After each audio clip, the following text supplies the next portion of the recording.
Hello guys, mag-ulam tayo ngayon ng talbos ng kamote. Dahil may tira pa tayo nung last Thursday na kangkong. Ito po, ilalaga na po natin lahat yan para ulamin na natin mga guys. Ang kakunyang.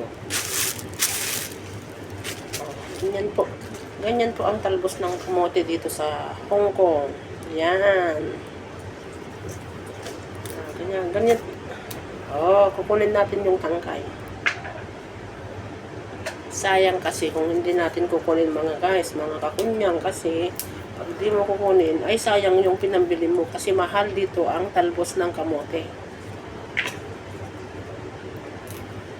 Isang tali lang mga guys, mga $8 na. Minsan $10 pa.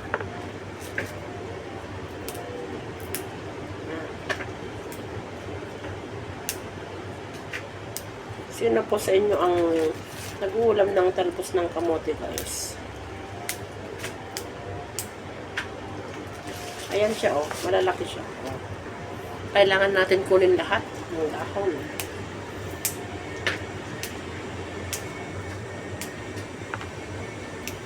Katabi lang po natin yung washing machine kaya medyo maingay po.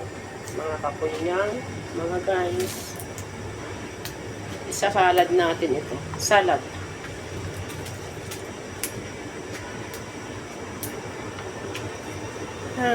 Sarap guys ng talbos ng kamote.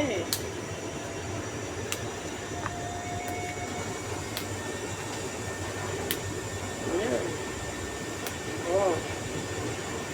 Sayang pag di natin kunin yung tangkay.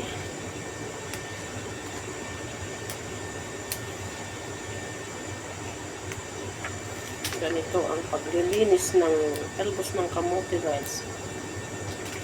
Hindi gaya dyan sa Pinas na pipiliin lang natin yung pinakatalbos talaga. Yun lang ang uulamin natin. Pero dito sa Hong Kong, ganyan siya guys. Kukunin pa natin yan.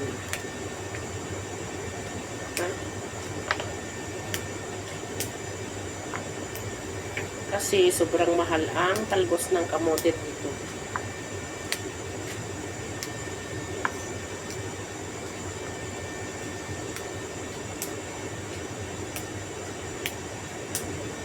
Ayan siya guys. Tapos, itong naman, kangkong. Kasi, may konti lang naman guys, yung tira natin na kangkong. Kaya lutuin na natin, di ba? Ayan. Sasalad natin guys. Masarap yan. Lagyan natin ng kamatis sa bagoong. Ayan siya guys. Ganito ang talbos ng kangkong dito sa Hong Kong.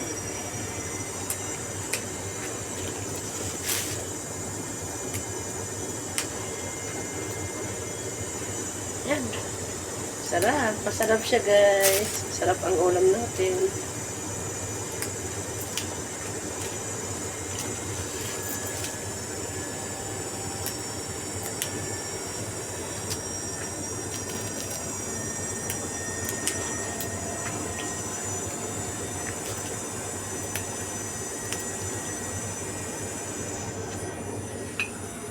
Guys.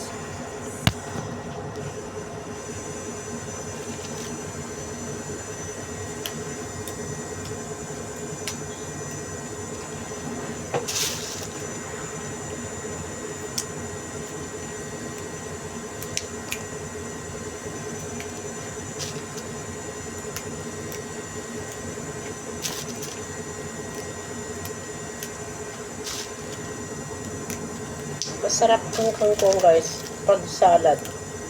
Minsan nilalagay ko din inahalo ko din sa sinigang na isda o kaya sa sinigang na karne ng baboy. Masarap din siya guys.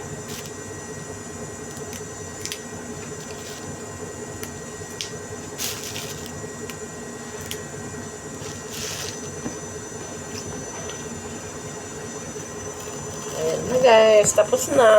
Diyan na yung kangkong natin. Kangkong guys, ito na, kangkong natin. Ito na, tapos yung Hiniwalay natin yung ano, yung talbos ng kamote guys. Ayan na siya. Ay. Lulutuin na natin mga guys. Sa salad natin para may ulam tayo pang dinner. Thanks for watching!